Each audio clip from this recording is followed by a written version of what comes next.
Hi, this is Maiden Lopez, and today I will be talking to you about visual message design application for a kindergarten classroom using classroom rules.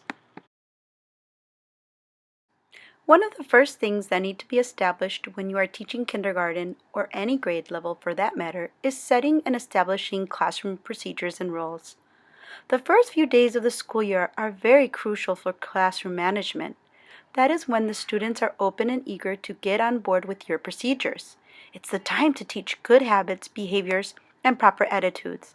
I will accomplish these tasks by using 2 visual design projects and explaining how it will be implemented and what visual design principles I used. During the first couple of days, I will not teach every classroom management procedure. I will start by teaching a few of the ones I feel are the most important to me and to the class. Those classroom management procedures that I feel are really important will be taught first. Those procedures will be taught thoroughly and more often. Some procedures will need to be reviewed more often, and I will review them whenever needed. These first couple of procedures will help me establish the beginning of good classroom management. The first couple of procedures taught will help prepare the framework for all the other procedures, routines, and expectations that I will be teaching later on. To teach the classroom management procedures, I will have the print version cut and laminated and ready to post as I teach each rule.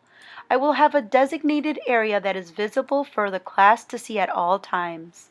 Then, I will add a cut-out graphic rule under the heading one at a time as I teach the rule. This will help remind the students of the rules when the media is not available for them to see.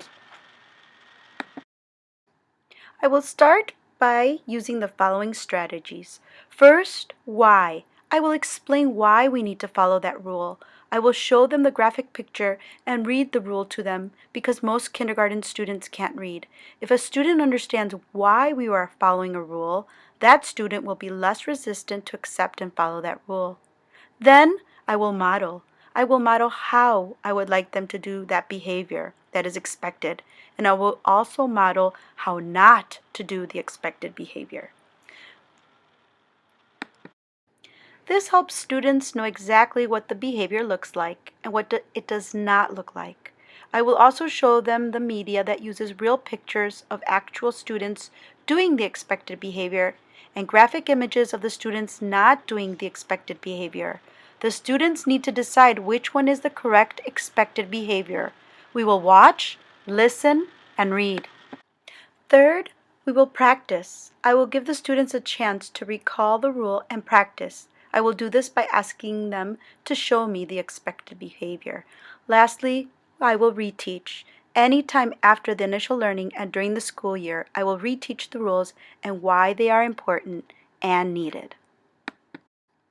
There are a total of 7 rules that I will start teaching with kindergarten.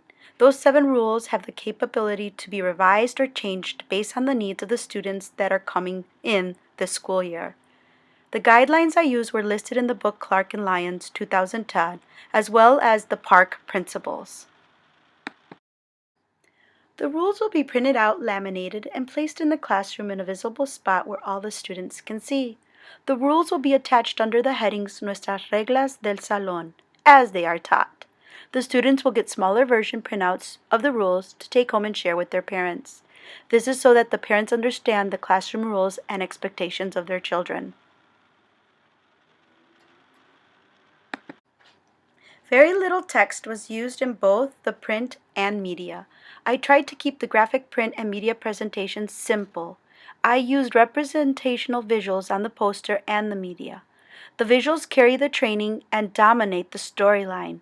The visuals are self-explanatory, and as mentioned earlier, most of the kindergarten students in my district can't read in the beginning of the school year, so having those pictures positioned in the beginning really help understand the meaning. In the design, I used proximity. The headings of all the rules are in the same location, the examples are also grouped in the same areas, and the closeness of the elements and the way the images are arranged help you understand the message. They are separated enough not to get them confused, but in proximity to help explain its meaning. Alignment. The rules are designed to keep the eyes moving from the picture to the text. There is an alignment of everything on the page. All of the design elements resemble each other in shape and area. This helps make it visibly connected. This was done in the poster and the PowerPoint. Repetition was also used. The design and font sizes, colors are the same both in the poster and the PowerPoint presentation. The repetition helps the students connect the print to the media presentation. The repetition makes it feel cohesive. I also used contrast. The colors used in the headings of the print and the media are similar, and good contrast between the text and the white background. The purpose of the color scheme was to introduce students to different colors. I used color and contrast to focus attention. I used colors to help draw attention and to direct the attention for the purposes of learning. I tried to make the colors help support the learning. I also picked colors that would stand out to make it easier for the students to see.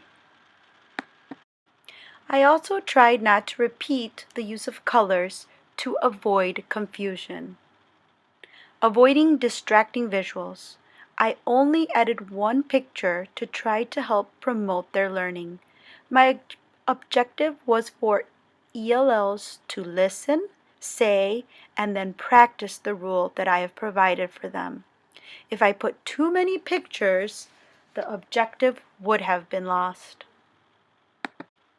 I did not use any flashy animations, and I tried to use pictures that looked like real things to help build their background knowledge. I decreased mental load by placing the text near the images and by placing the text close to the graphic it describes. I continued to reduce mental load when I decided to focus on illustrations and minimal text. This helps the students really understand the representation of the graphic, and they rely more on the graphic and less on the text. This process helps the students to comprehend without overloading memory. When students are using visual directions, they will complete tasks much faster. Therefore, when directions are presented visually, mental load becomes equivalent and easier for students to understand. In conclusion, I will reflect on the lesson after I implement it, and then I will continue to improve it and modify it. I will take into consideration the many visual design principles that I learned in this class. I will also review the guidelines when designing or planning of any future print or media projects. I will remember what my goal is and what best design principles will be used to accomplish that goal. As you can see, visual graphic principle rules do provide better learning.